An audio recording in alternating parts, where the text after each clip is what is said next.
Hi, I'm Christine with the Women's Resource Center, and I'm here to talk to you today about domestic violence, the bad and the good. There's a lot of hard info that I'm going to share with you. It's going to be heavy, but at the end, we have an opportunity to help people. And so we're going to talk about a little bit of the history, a little bit of definitions, and then how you, as a stylist, can really contribute to your community and the community at large. First, let's start with the definition of domestic violence. Any type of abuse is an action that negatively impacts another person. So that could include behaviors that frighten, intimidate, terrorize, manipulate, hurt, humiliate, blame, or injure somebody. Domestic violence always occurs within the context of a relationship. So usually we think of it as living in someone's own household, a member of their own family, and that can be true, something like husband and wife, parent and child, but also within the context of a dating relationship or a former relationship. Domestic violence is also always traumatic, and like any type of trauma, it's overwhelming, debilitating, and it ruins your ability to cope. Domestic violence is sometimes called intimate partner violence or family violence. It's going to be perpetrated by someone who's close to you, and it's a learned behavior that's passed down generation to generation. It's against the law now in the United States, and it's a social problem that affects individuals, families, and everyone down the line. I want to share a few statistics with you, and before I do, I want to explain a couple things. You may have heard the phrase, lies, damn lies, and statistics. And that's something that we use to express that you can make a statistic say kind of anything you want to, depending on the survey group that you take. Well, the studies that have been done on domestic violence in the United States are just not that extensive, and they're not that often. So you may see different statistics, like 1 in 3 women globally will experience violence during her lifetime, or 1 in 4 women in the United States have been sexually abused throughout their lifetime. Sometimes it gets confusing, but what I want you to remember is that whether it's 1 in 3, 1 in 4, 1 in 6, any of those statistics, it's happening too much, and it's happening in your neighborhood and in your community. There's a few statistics I want to highlight specifically. One being that only 18% of domestic violence incidences are reported every year, which means that there's an 82% of those incidences that happen that are never reported to the police. The next is that $8 billion is the estimated cost that comes to our nation every year as a result of domestic violence, and that's considering the legal, law enforcement, and healthcare fees. The last is 84%, which is that 84% of those who are arrested for domestic violence are male. I want to highlight this specifically because that means that the remaining 16% are women. That means that women are committing domestic abuse and men are victims of domestic abuse. It's true that it isn't reported as much, but as I showed with that 18% statistic, it's underreported in general. A couple more facts and statistics is that domestic violence is the leading cause of injury to women, more than car accidents, muggings, and rapes combined. And every day in the US, more than 3 women are murdered by their husbands or boyfriends. I have a few more facts and statistics for you.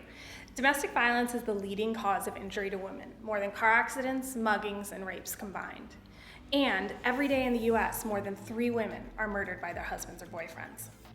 When we think about the impact of the war on terror over the past decade in our country, we think about those who have gone so bravely to fight overseas for us, those who fought in Afghanistan, those who fought in Iraq, and then also about those who were killed in terror attacks, including September 11th. But one thing that you may not realize is that more than all of those combined is the number of women who were killed by their husbands or boyfriends in the past decade, 11,766 of them. Domestic violence is not unique to North America or the United States of America. It goes on all over the world, and in some places a lot worse than here in the United States. This shows the percentage of women who've been affected by domestic violence worldwide. There are many types of abuse, and you may think of one specifically because of stuff you've been exposed to, but domestic violence can include verbal, physical, emotional, psychological, financial, and sexual abuse. I've got some common myths that I want to address with you.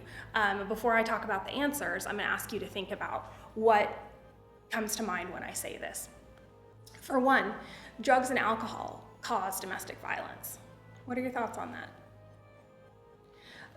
The myth that you can tell somebody has been abused because of the physical marks on their body. And the myth that women enjoy being abused and provoke violence.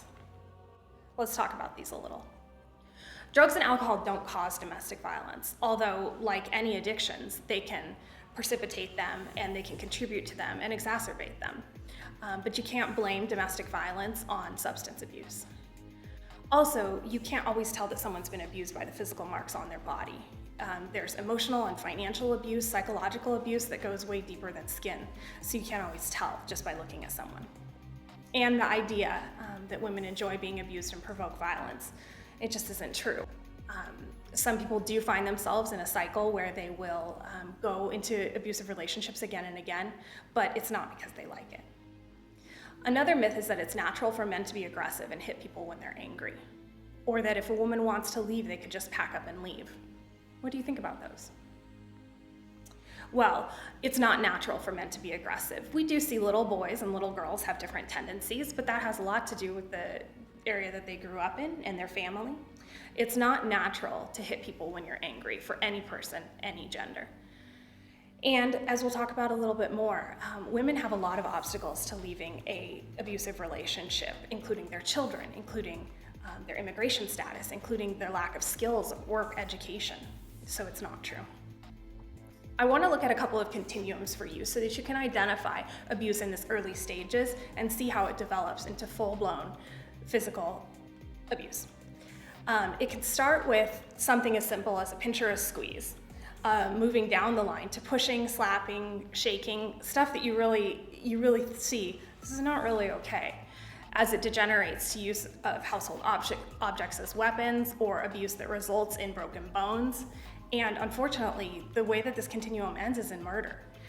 Physical abuse will only stop when there's something that is there to stop it or when the victim dies. When we're looking at the sexual abuse continuum, you can see that it starts off with something like sexist jokes or a partner who doesn't respect their partner just because of their gender. It goes on to objectification and jealousy, unwanted touching, insisting on or forcing sex or withholding it, and then all the way down to sadism and murder.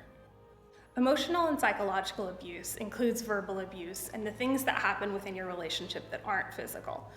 It starts with joking about habits or little digs that someone makes at you, insults, either intentionally or unintentionally ignoring or hurting a partner's feelings. It can degenerate into name-calling, public humiliation, blaming a partner for all their faults, all the way down to unpredictable consequences of actions when somebody is so unpredictable that you have to walk on eggshells, to attacking someone's sense of reality, and unfortunately, murder. The potential of an abusive relationship resulting in death increases when someone is trying to leave an abusive relationship or attempting to report their abuse. In one study of spousal homicide, over half of the perpetrators were already separated from their victims when they murdered them. The risk of lethality also increases during pregnancy. Domestic violence kills more pregnant women each year than any other cause, which is one of the most horrifying things I've ever heard. Nearly 20% of women experience violence during their pregnancies, with pregnant adolescents and women with unintended pregnancies at an increased risk. On average, we've learned that it takes 5 to 8 times for a woman to attempt to leave an abusive relationship before she's able to do so successfully. When we think about victims of domestic violence, both victims and abusers can come from all races, religions, classes, ethnic groups, socioeconomic status, occupations, and backgrounds. This is not an issue that's limited to one neighborhood, one income group, or one gender even. Because we know that both women and men can be abused, most victims that report it are women. And children in the homes where there's domestic violence occurring are more likely to be abused and or neglected. These children also have the tendency to carry on that pattern in their adult lives. Because even if a child's not actually physically harmed, they'll have emotional and behavior problems that will carry on. Let's talk about the cycle of violence. In any abusive relationship, tension will build until something sets off an argument that will result in violence. We call it a serious battering incident. After that point, the abuser will apologize, promise that it'll never happen again, and there will be a great honeymoon period where the victim even feels safe. But eventually the tension will build again and the cycle will repeat itself. I have an example here of Maggie, a woman who was able to break that cycle and get out of that abusive relationship.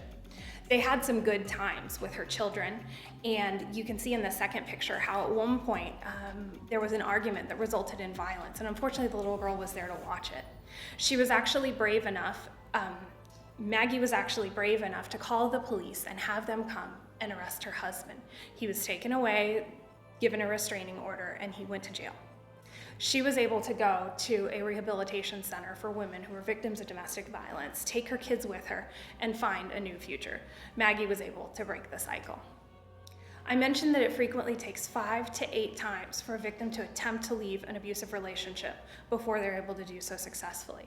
Here are some reasons that victims might stay in an abusive relationship. Lots of times, the way that they've grown up has taught them to believe that abuse is normal. Sometimes they just love the person so much that they hope for change. If there are children in the relationship, it makes it extremely complicated. They have fear of losing them. They have fear of their children growing up without another parent. They may have fear of injury, sexual assault, or death if they attempt to leave. Their perpetrator may have threatened suicide if they attempt to leave, or there may have been threats to hurt their family or friends. Now that you have an understanding of domestic violence, you're going to want to contribute to your community and to the people around you. So let me tell you how to do that. It has to start with you in the very center, and you understanding what healthy relationships look like for yourself. This is the power and control wheel, and it's a tool that we use with both victims and abusers to help them understand how an abusive relationship is built. There are going to be a bunch of components to this, including intimidation, emotional abuse like name calling and put downs, isolation like making someone stay by themselves all the time, not have interactions with their family, minimizing, denying, and blaming, using children as leverage or as tools, using male privilege, like saying that the woman has to be the slave in the family, using economic abuse, like not allowing someone to finish school or get a job, or using coercion and threats. That's the opposite of what a healthy relationship should be. A healthy relationship should be based on equality and have all of these components: non-threatening behavior, respect, trust and support, honesty and accountability, responsible parenting, shared responsibility, economic partnership, and negotiation and fairness. In a healthy relationship, you should be able to speak up. If something's bothering you, it's best to talk to your partner about it instead of holding it in. You can respect your partner in a healthy relationship. Their wishes and feelings have value. Let your significant other know if you're making an effort to keep their ideas in mind. Mutual respect is essential in maintaining healthy relationships. Compromise. Disagreements are a natural and healthy part of a relationship, but it's important that you find a way to compromise if you disagree on something. Try to solve conflicts in a fair and a rational way. Be supportive. Offer reassurance and encouragement to your partner. Also, let them know when you need their support. Healthy relationships are about building each other up, not putting each other down. And finally, respecting each other's privacy. Just because you're in a relationship doesn't mean that you have to share everything and constantly be together. Healthy relationships require space. You have the right in a healthy relationship to express your opinions and have them respected, to grow as an individual in your own way. You have the right to change your mind and to not take responsibility for your partner's behavior. You have the right to have your needs be as important as your partner's needs, to not be physically, emotionally, or sexually abused, and you have the right to break up, fall out of love with someone, and not be threatened. Keep in mind that an unhealthy relationship can become an abusive relationship. The signs of an abusive relationship are a history of legal or discipline problems, someone that blames you for their anger, a history of violent behavior, someone who insults you or calls you names, tells you what to wear, what to do, how to act, or threatens or intimidates you in order to get their way. If you think you're in an abusive relationship, you should call 911 if you're in immediate danger. Attend a support group for victims, plan ahead. You can take legal action and get a restraining order, develop a safety plan, and seek shelter. Now that you understand what to look for, here's some ideas on how you can help a victim of domestic violence. The first thing to do is ask questions and listen. This may be the first time they've shared their story. You can be supportive and educate them. You've learned a lot today that you can share with them. Offer assistance and tell them what they can do to take the next steps. And then monitor them, follow up, and check on how they're doing. If you know an adult victim, it's always important to acknowledge their pain and tell them it's not their fault. Show care and concern to them. You can help them create a safety plan, like where they would go if they were able to escape, what they would need to take, and who they would need to call. You can encourage outside activities and counseling. If they're in the heat of the moment, you can call 911 for them, and most importantly, tell them they're not alone. If you know a child victim, you can listen and offer your support just like you would with an adult. Emphasize again and again that it's not their fault. Call Child Protective Services. Don't make promises because you can't keep them, but do offer to arrange for medical or counseling needs. So, the best way to avoid getting into an abusive relationship is to know the warning signs, know what a healthy relationship looks like, seek those types of relationships, and know the warning signs when you enter into an unhealthy relationship so that you can get out. We all have a role in ending domestic violence, so you can find yours. I want to encourage you to be active. You can volunteer with a local domestic violence center. They always need victim advocates, people to answer the hotline, or help out with the kids at the kids programs. You can get involved with Cut It Out, which is a really cool salon industry professional group that provides resources and assistance to domestic violence victims. Keep in mind that the relationship you have with your clients is really powerful. They trust you, and you can be a great ambassador to them. I encourage you to find all the information that you want and share it. Establish yourself as a resource for ending domestic violence. You can also take advantage of your social media connections to share information. Go onto Facebook and Twitter and all the ways that you communicate with people, and search for groups that are supporting the ending of domestic violence, supporting victims, and sharing great information. And when you see those really great statistics or those powerful images, share them. Let everybody that's in your community know that this is a cause you care about, and provide information with them. I have a few resources I want to share with you. The National Network to End Domestic Violence, RAIN, which is the Rape, Abuse, and Incest National Network, and Cut It Out, which is the Salon Industry Professional Program. They all have great websites with lots of information for you to learn more, find some more resources, be able to learn those hotline numbers so you can hand them out, and be able to share with your friends. By now, you know a lot about domestic violence. You know the warning signs to look for and how to avoid an abusive relationship.